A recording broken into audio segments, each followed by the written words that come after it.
بسم اللہ الرحمن الرحیم۔ السلام علیکم ناظرین و اکرام، میں آپ کا ہوسٹ سرفراز اور آپ دیکھ رہے ہیں ہمارا چینل ایس ٹی وی۔ ہمارا آج کا موضوع ہے تخلیق انسان، یعنی انسان کیسے وجود میں آیا۔ جیسا کہ قرآن پاک کا مطالعہ کرنے سے پتہ چلتا ہے کہ انسانی زندگی کا کیمیائی ارتقاء کم و بیش 7 مرحلوں سے گزر کر مکمل ہوا۔ جیسا کہ قرآن پاک میں اللہ تعالیٰ فرماتے ہیں، هو الذی خلقکم من تراب، وہی ہے جس نے تم کو مٹی سے پیدا کیا۔ ناظرین و اکرام، توجہ فرمائیے، یہاں اللہ پاک نے مٹی کا ذکر کیا، مٹی جس کو انگریزی میں ڈسٹ کہا جاتا ہے۔ اور اسی آیات کریمہ میں آگے اللہ پاک فرماتے ہیں، ثم من نطفہ ثم من علقہ ثم یخرجکم طفلا۔ یہاں اللہ پاک نے مختصراً تفصیل بیان فرمایا۔ جیسا کہ ہمیں آج کے امبرایولوجی کا مطالعہ کرنے کے بعد پتہ چلتا ہے، اسپرم اور اووم کے 12 وری کے بعد زائگوٹ اور زائگوٹ کے بعد مورولا بنتا ہے۔ ناظرین و اکرام،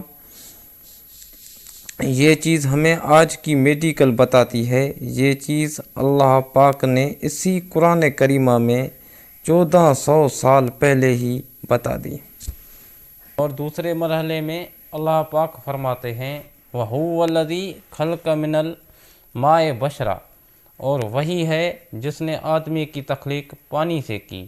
اور آگے اللہ پاک فرماتے ہیں، وَجَعَلْنَا مِنَ الْمَاءِ كُلَّ شَيْءٍ حَيٍّ أَفَلَا يُؤْمِنُونَ، اور ہم نے ہر جاندار چیز کو پانی کے ذریعے پیدا کیا، کیا وہ پھر بھی ایمان نہیں لاتے؟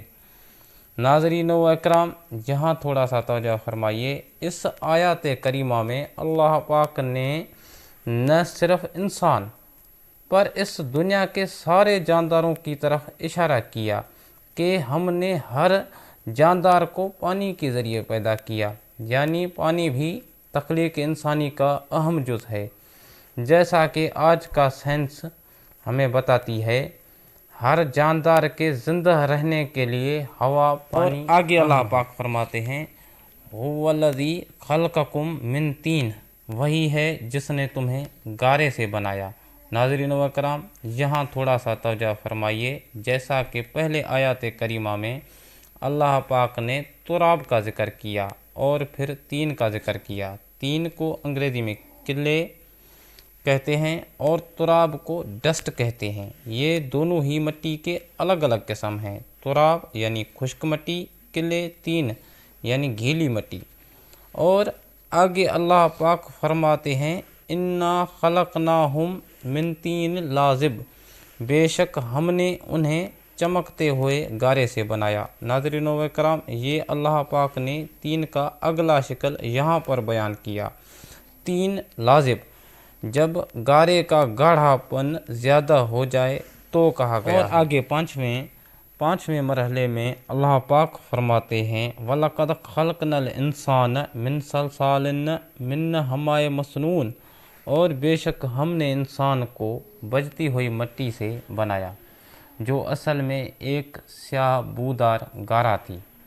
ناظرین و اکرام، اس آیات کریمہ سے پتہ چلتا ہے، تخلیق انسانی کے کیمیائی ارتقاء میں یہ مرحلہ طین لازب کے بعد آتا ہے۔ یہاں سلسال بجتی مٹی کا لفظ استعمال کیا گیا ہے۔ سلسال سے مراد خشک مٹی ہے، جو اپنی خشکی کی وجہ سے بجتی یعنی آواز دیتی ہے۔ سلسال کی حالت گارے کے خشک ہونے کے بعد ہی ممکن ہے، پہلے نہیں۔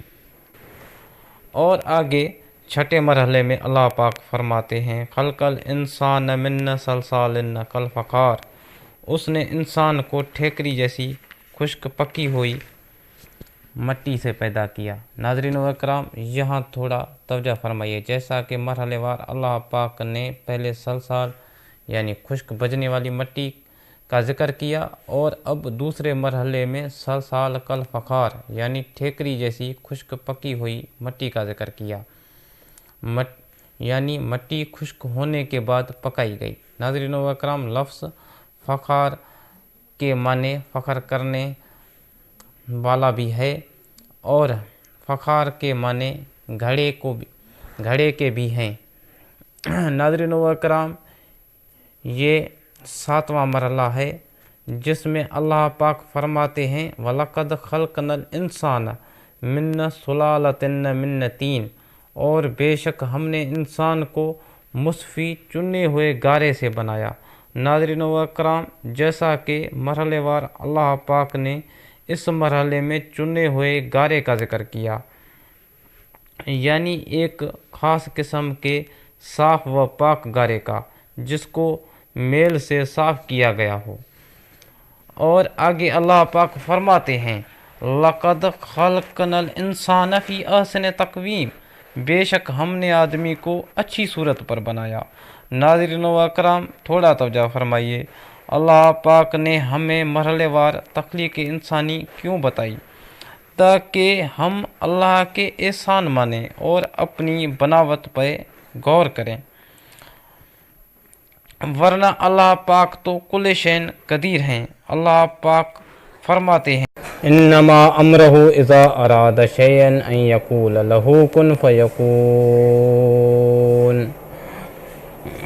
جب کسی چیز کا ارادہ کرتا ہے تو اس کا معمول تو یہ ہے کہ اس چیز کو کہہ دیتا ہے کہ ہو جا، وہ فوراً ہو جاتی ہے۔ اکرام، اسی کے ساتھ ہی آج کا ہمارا یہ موضوع اختتام پذیر ہوا، اور انشاءاللہ ہم جلد ہی حاضر ہوں گے ایک نئے دلچسپ و علمی موضوع کے ساتھ۔ سبسکرائب اور لائک کرنا نہ بھولیے گا۔ دیکھتے رہو ایس ٹی وی۔ السلام علیکم۔